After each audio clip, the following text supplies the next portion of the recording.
Okay, anyone finding this video, you found it because you searched for it, because I don't have any followers, but this is a 2002 Dodge Dakota. I am performing a 3-inch body lift on it so I can relax my torsion key suspension lift, which is causing extreme, and I do mean extreme, wear of my ball joints. Over the last 5 years, I've had to replace both left and right ball joints at least a dozen times. Anyway, this lift kit is from performanceaccessories.com. It was the cheapest, well, I won't say the only cheapest. There were several cheaper ones, but this had some good reviews and a good track record, so I went with their kit. Anyway, a couple of problems I ran into. Number one, their steering shaft extension is absolute junk.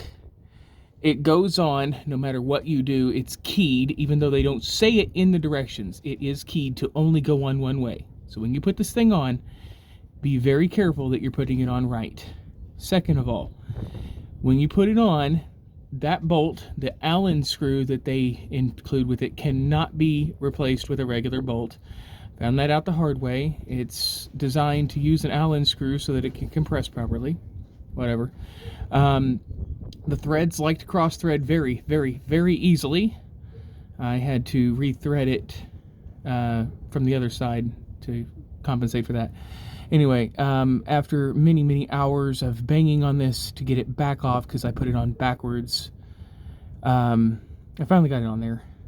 I'm going to have to tighten the factory bolt, which is on this side, and then reassemble the vehicle completely and turn the wheels so I can get to their bolt, because they very geniusly put it on the opposite side from the factory bolt. Makes access an absolute nightmare. A couple other issues that I ran into with their crap, and I say crap, I'm sorry, they're not getting a good review from me. Their directions are absolute shit. This is the directions they send. Dozen and a half, 2 dozen pages of very vague wording combined with very old black and white grainy pictures. And I say old, these pictures were taken 24 years ago. You mean to tell me they haven't had a chance to update them since then? But for example, it says to install to kit inner bumper brackets number 109. 109 doesn't refer to any type of a indicator number on the inventory.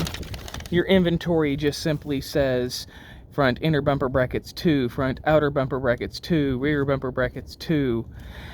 It doesn't tell you that the inner bumper bracket is number 109.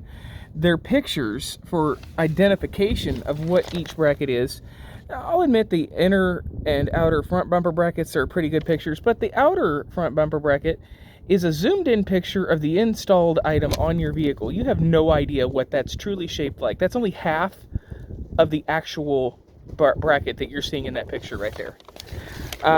It took me forever to figure out that to install the rear bumper bracket, you have to completely remove the existing C-channel support bar, which is this piece that goes between the bolts on the bumper and the bolts on the frame.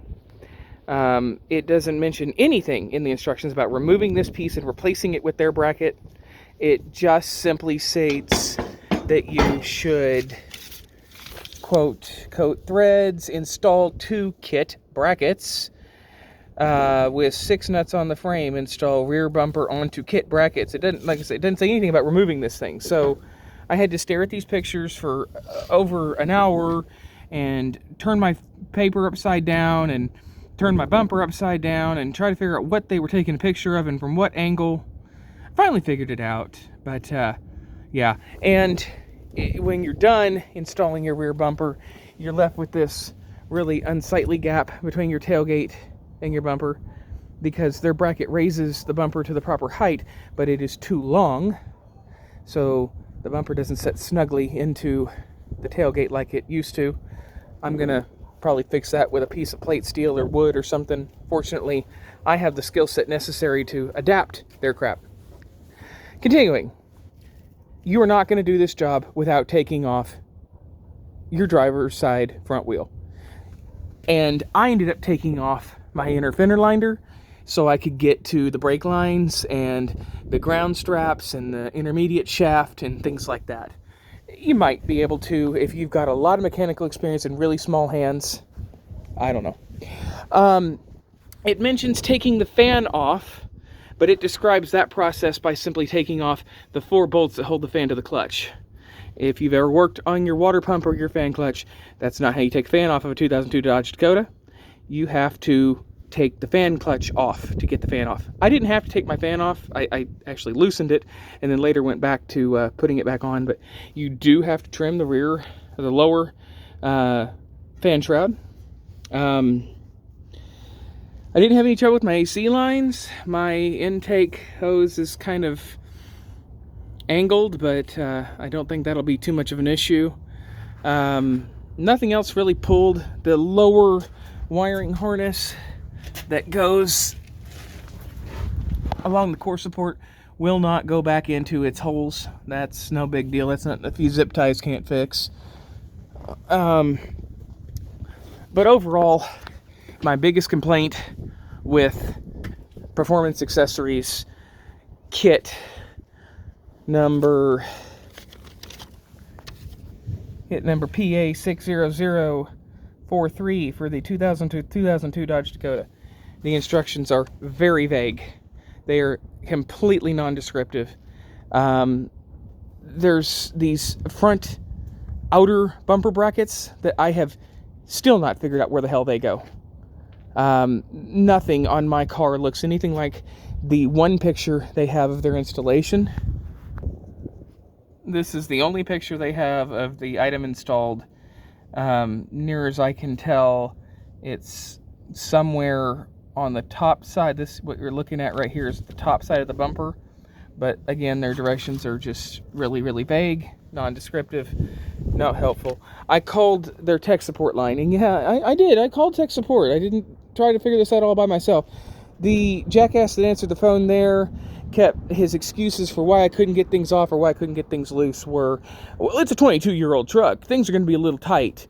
You know, they're going to have rust and crud and stuff. Yeah, well, I know that. I've worked on this truck more than anyone else has worked on any vehicle, I believe. I fixed everything there is to fix on this truck.